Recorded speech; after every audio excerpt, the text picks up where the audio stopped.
السلام عليكم ورحمة الله وبركاته. الحمد لله رب العالمين والصلاة والسلام على سيدنا وحبيبنا محمد وعلى آله وأصحابه أجمعين.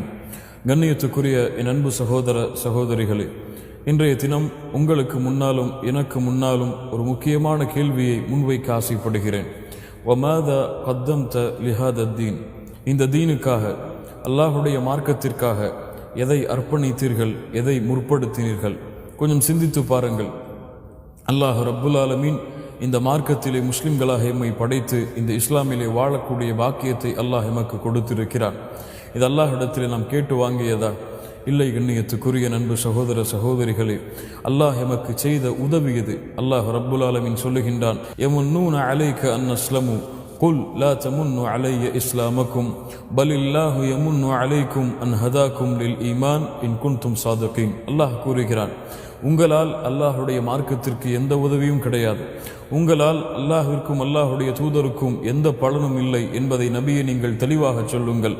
அல்லாஹ் தான் உங்களுக்கு உதவி செய்திருக்கிறான். இந்த ஈமானை கொடுத்து இந்த இஸ்லாமில் உங்களை வாழ வைப்பதற்கு அல்லாஹ் தான் உங்களுக்கு உதவி செய்திருக்கிறான் என்று அல்லாஹ் ரப்புல் ஆலமீன் அவனுடைய புத்தகம் அல் குர்ஆனிலே அல்லாஹ் கூறுகிறான். ஆம் கண்ணியத்துக்குரியவர்களே, இந்த உலகத்திலே யாரும் யாரையும் விரும்புவர்களை நேர்வழியில் செலுத்த முடியாது. ஏன்? முஹம்மது ரசூலுல்லாஹ் ஸல்லல்லாஹு அலைஹி வஸல்லம் அவர்களை பார்த்து அல்லாஹ் நேரடியாகவே பேசுகிறான். இன்னக லா தஹ்தி மன் அஹ்பப்த வலக்கின் அல்லாஹ் யஹ்தி மன் யஷா. நபியே, நீங்கள் விரும்புவர்களை நேர்வழியில் செலுத்த முடியாது, அல்லாஹ் யாரை நாடுவானோ அவர்களைத்தான் நேர்வழியில் செலுத்த முடியும். அல்ஹம்துலில்லாஹ், அல்ஹம்துலில்லாஹ்.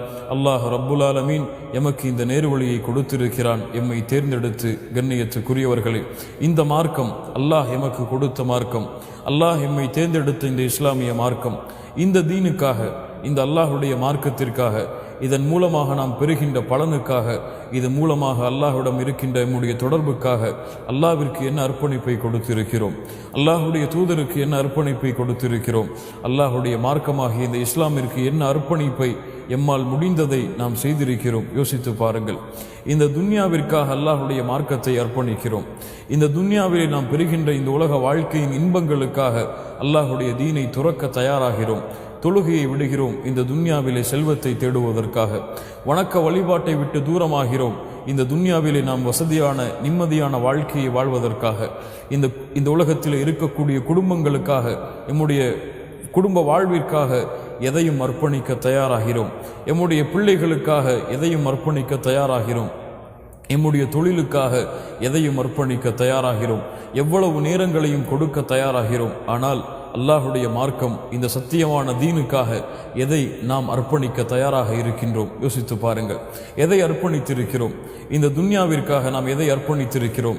அல்லாஹுடைய மார்க்கத்திற்காக எதை அர்ப்பணித்திருக்கிறோம்? காலையிலே எழுகிறோம் ஃபஜ்ருடைய தொழுகைக்காக. எத்துணை பேர் எம்மிலே ஒரு தூக்கத்தை அர்ப்பணிக்கிறார்கள் அந்த ஃபஜ்ருடைய தொழுகையை ஜமாஅத்தோடு தொழுவதற்காக. எம்மிலே எத்துணை பேர் அவர்களுடைய வாழ்க்கையில் ஒரு மணி நேரத்தை ஒதுக்கி இருக்கிறார்கள் அல்லாஹுடைய புத்தகம் குர்ஆனை ஓதுவதற்காக.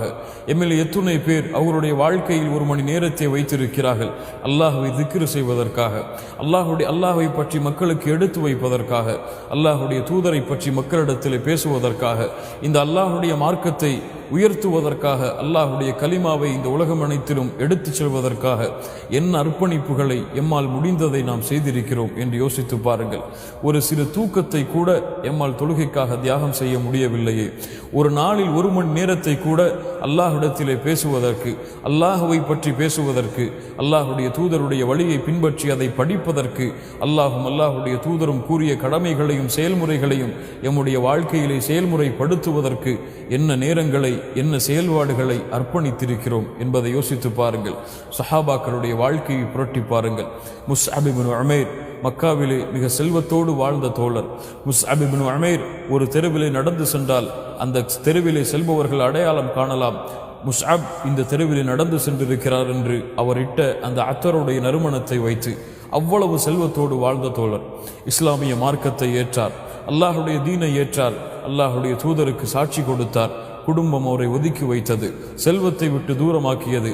பல ஆடைகளை ஒரு நாளில் உடுத்து அலங்கரித்து கொண்ட முஸ்அப் இப்னு உமைர் ஒரே ஆடையோடு இஸ்லாமிய மார்க்கத்தை ஏற்று அதே ஆடையிலேயே தன்னுடைய பல வாழ்க்கையின் பல நாட்களை கழித்தார். அல்லாஹ் ரப்புல் ஆலமீன் உஹதுடைய போர்க்களத்தில் செல்வந்தவராக வாழ்ந்த அந்த தோழர் இஸ்லாமிய மார்க்கத்தை ஏற்றி ஏழையாக மாறி உஹதுடைய போர்க்களத்தில் அல்லாஹ் ரப்புல் ஆலமீன் அவருக்கு ஷஹீதாக கூடிய ஒரு வாய்ப்பை அல்லாஹ் ஏற்படுத்தினான். அல்லாஹுடைய தூதர் அவரை கஃனிடுவதற்காக அவருடைய உடலை எடுத்து வருகிறார்கள். அவருடைய உடலின் மீது கஃன் துணி போடப்படுகிறது. அவருடைய தலையை மூடினால் கால் தெரிந்தது, காலை மூடினால் தலை தெரிந்தது. இருக்கின்ற ஆடையை வைத்து மூடிவிட்டு மீது இருக்கக்கூடிய உறுப்பை இலை தலைகளால் மறைத்து அடக்கம் செய்யப்பட்டார் முஸ்அப் இப்னு உமைர் ரலியல்லாஹு அன்ஹு. அவர்களுடைய தியாகங்களை கொஞ்சம் உணர்ந்து பாருங்கள். அவர்களோடு வந்த தோழர்கள் அனைவரும் ஹாலித் பின் வலீத், யாசிர், சுமையா, பிலால், அம்மார், உமர், அபூபக்கர் ரிதுவானுல்லாஹி தஆலா அலைஹிம் அஜ்மஈன். இந்த அத்துணை தோழர்களுடைய தியாகங்களையும் எண்ணி பாருங்கள்.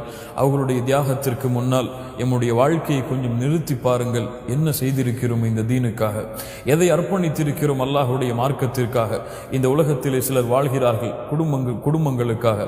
இந்த உலகத்திலே சிலர் வாழ்கிறார்கள் செல்வத்திற்காக.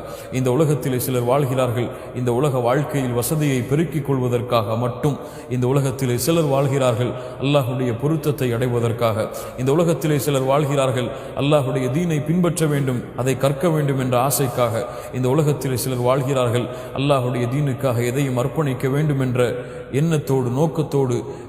இந்த உலகத்திலே சிலர் வாழ்கிறார்கள் மறுமையை நோக்கமாக கொண்டு, மறுமையின் வெற்றியை நோக்கமாக கொண்டு. இவர்களின் நோக்கத்தை எடுத்து பாருங்கள், இவர்களின் நோக்கத்தை எடுத்து பாருங்கள்.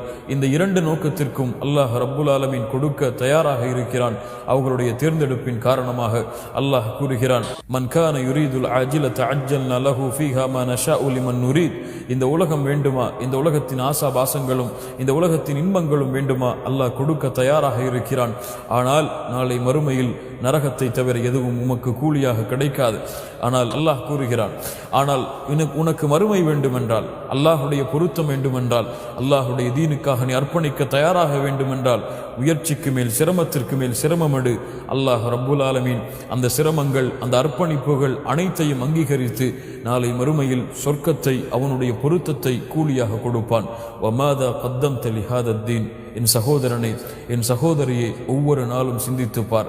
உன்னை வாழ வைத்து கொண்டிருக்கக்கூடிய, இம்மையிலும் மறுமையிலும் உனக்கு சிறந்த அருள்கொடைகளை தயாரித்து வைத்திருக்கக்கூடிய அந்த அல்லாஹ்விற்காக, அல்லாஹுடைய தூதருக்காக, அவனுடைய மார்க்கத்திற்காக எதை அர்ப்பணித்தாய், எதை அர்ப்பணிக்க தயாராக இருக்கிறாய்? யா அஹி யா உக்தி உன்சுர் ஹாதத் தீன். என் சகோதரனே, என் சகோதரியே, இந்த மார்க்கத்திற்காக உதவி செய். இந்த மார்க்கத்தை இந்த உலகத்தில் எடுத்துச் செல்வதற்காக இந்த உலக வாழ்க்கையை அமைத்துக்கொள். யா அய்யுஹல்லதீன ஆமனு கூனு அன்சார் அல்லாஹ். ஈமான் கொண்டவர்களை அல்லாஹ்வின் உதவியாளர்களாக மாறுங்கள். அகூலு கௌலி ஹாதா அஸ்தக்ஃபிருல்லாஹ லீ வலக்கும். ஸலாமு அலைக்கும் வரஹ்மத்துல்லாஹி வபரகாத்துஹு.